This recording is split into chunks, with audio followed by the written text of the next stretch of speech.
बिस्मिल्लाहिर्रहमानिर्रहीम। अस्सलाम वालेकुम जमात अव्वल। उम्मीद है कि आप सब खैरियत से होंगे। आज हम अपनी उर्दू की किताब का लेक्चर नंबर 17 उसको रिकॉर्ड कर रहे हैं और आज की तारीख़ है 30 जनवरी 2021। जी तो बेटा, हमने अपने पिछले लेक्चर में उर्दू टेक्स्ट बुक में जितने भी असबाक थे उनकी दोहराई की थी और आज हम अपने उर्दू क़वाइद इंशा की किताब में जितने भी असबाक आएंगे, ठीक है, नए उन्वान आएंगे, हम उसकी भी दोहराई करेंगे अपने पेपर्स के लिए। ठीक है, सबसे पहले है वाहिद जमा, जो हैं वो बेटा सफ़ा नंबर 27 पे 1 से लेके 10 तक जो हैं ये हमने आपको करवाए थे आपकी कापी के ऊपर। ठीक है, तो आपने बस इन्हीं को जो है आपने पढ़ना है, याद करना है और दोहराई करनी है। सबसे पहले आपके पास वाहिद है अलमारी, तो इसका जमा है अलमारियाँ, बिल्ली बिल्लियाँ, बेटी बेटियाँ, कापी कापियाँ, खिड़की खिड़कियाँ, बच्ची बच्चियाँ, बकरी बकरियाँ, टोपी टोपियाँ, टोकरी टोकरियाँ, खूबी खूबियाँ। बेटा वाहिद जो है वो एक चीज़ को कहते हैं और जमा जो है वो ज़्यादा चीज़ें होती हैं। जी तो बेटा अब मुज़क्कर मोनस देखिए। मुज़क्कर मोनस हैं जी सफ़ा नंबर 32 पे। ठीक है, सफ़ा नंबर 32 पे मुज़क्कर मोनस भी बेटा आपने 1 ता 10 करने हैं। ठीक है, आइए इसकी भी दोहराई करते हैं। मुज़क्कर इस साइड पे लिखे हुए हैं और मोनस इस साइड पे। ठीक है, सबसे पहले है जी मुज़क्कर है बेटा, इसका मोनस होगा बेटी। ठीक है, मुज़क्कर किसको कहते हैं? ऐसा लफ्ज़ जो नर के लिए बोला जाता है। ठीक है, और मोनस जो है ऐसा लफ्ज़ जो मादा के लिए बोला जाता है, उसे मोनस कहते हैं। पहला है जी लफ्ज़ बेटा, इसका मोनस होगा बेटी। फिर है जी लड़का लड़की, अब्बा अम्मी। हाँ, मुज़क्कर है जी भाई, भाई का मोनस क्या होगा? बहन। इस तरह दादा मुज़क्कर है तो दादा का मोनस क्या होगा? दादी। नाना जो है मुज़क्कर है तो मोनस क्या होगा? नानी। चचा मुज़क्कर है और मोनस क्या है? चची। ताया जो है मुज़क्कर है और ताई जो है वो मोनस है। खालू जो है मुज़क्कर है, खाला मोनस है। फूफा मुज़क्कर है, फूफी मोनस है। जी तो बेटा अब सफ़ा नंबर 36 पे देखें। अल्फाज मुतज़ाद हैं। मुतज़ाद का मतलब होता है उल्ट। ठीक है, तो अल्फाज मुतज़ाद भी बेटा हम 1 ता 10 करेंगे। ठीक है, सबसे पहला लफ्ज़ है हमारे पास ऊंचा, इसका मुतज़ाद है नीचा। फिर है जी खूबसूरत, खूबसूरत का मुतज़ाद क्या है? बदसूरत। फिर है जी दिन, इसका मुतज़ाद क्या होगा? उल्ट क्या होगा? रात।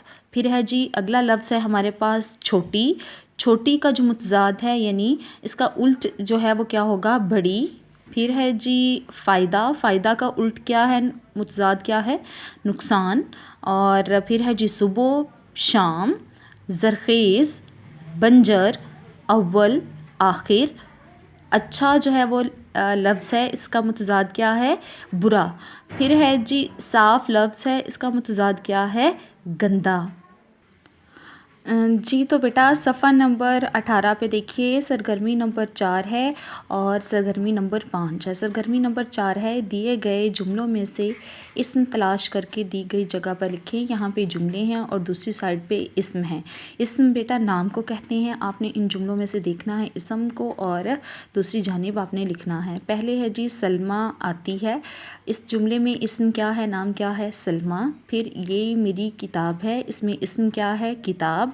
पंखा चल रहा है, इसमें इस्म क्या है? पंखा। फिर है जी साइकिल खड़ी है, इसमें इस्म क्या है? साइकिल। बाज़ार बंद है, इसमें इस्म क्या है? बाज़ार। और पार्क बड़ा है, इसमें इस्म क्या है यानी नाम क्या है? पार्क। फिर है जी आसमान रोशन है, इसमें नाम इस्म क्या है? आसमान। फिर है जी ज़मीन जो है वो ज़मीन ज़रख़ेज़ है, इसमें नाम क्या है इस जुमले में किसी चीज़ का? वो है ज़मीन। फिर है सरगर्मी नंबर 5 है, इस्म लगाकर जुमले मुकम्मल कीजिए। सबसे पहला जुमला है ये किताब सलमा की है, यहाँ पे कोई भी नाम आप बेटा लिख सकते हैं। फिर है बाग में खूबसूरत फूल खिले हैं। फिर है जुमला नंबर 3 है, ये क्रिकेट का मैदान है। फिर चौथा जुमला है, ये एक बड़ा हाल है। पांचवा है, लड़के हॉकी खेलते हैं। जुमला नंबर 5 है, आसमान पर सितारे चमकते हैं। जी तो बेटा यहाँ पे देखें सफ़ा नंबर 50 पे हमने मज़मून किया था मेरी ज़ात। ٹھیک ہے، یہاں پہ دیکھیں تقریباً 10 سے 12 آپ کو جملے دیے گئے ہیں، جس میں سے صرف اور صرف آپ نے 5 جملے جو ہیں ان کو یاد کرنا ہے۔ پہلا جملہ سب سے پہلے آپ لکھیں گے میرا نام ڈیش ہے، آپ کا جو بھی نام ہے بیٹا یہاں پہ آپ اپنا نام لکھیں گے۔ میں پہلی جماعت میں، اگر آپ لڑکی ہیں تو آپ لکھیں گی پڑھتی ہیں، اور اگر آپ لڑکا ہیں تو آپ لکھیں گے پڑھتا ہوں۔ میں پہلی جماعت میں، اب یہ دیکھو میں لڑکی ہوں نا، میں بیٹا اپنے حوالے سے آپ کو یہ جو مضمون ہے یہ پڑھ کے سناؤں گی۔ میں ایک پہلی جماعت میں پڑھتی ہوں، میرے امی ابو مجھے بہت پیار کرتے ہیں، میں ہمیشہ اپنے امی ابو کی ہر بات مانتی ہوں، میں صبح سویرے اٹھتی ہوں، میں روزانہ وقت پر اسکول آتی ہوں، میں ہمیشہ وقت پر پڑھتی اور وقت پر کھیلتی ہوں، میں ہمیشہ سچ بولتی ہوں، میں ہمیشہ صاف ستھرا رہتی ہوں، میں گندا رہنا پسند نہیں کرتی، اور میں ایک اچھی بچی ہوں۔ یہ دیکھیں بیٹا یہ کتنے زیادہ جملے ہیں، جن میں سے آپ نے صرف اور صرف 5 جملے جو ہیں وہ یاد کرنے ہیں۔ بے شک یہ پہلے جو 5 ہیں نا، 1 2 3 4 5، یہاں تک آپ پہلے 5 جملے ہی اچھے طریقے سے آپ یاد کر لیجیے گا۔ ٹھیک ہے بیٹا، اپنا خیال رکھیے گا۔ اللہ حافظ۔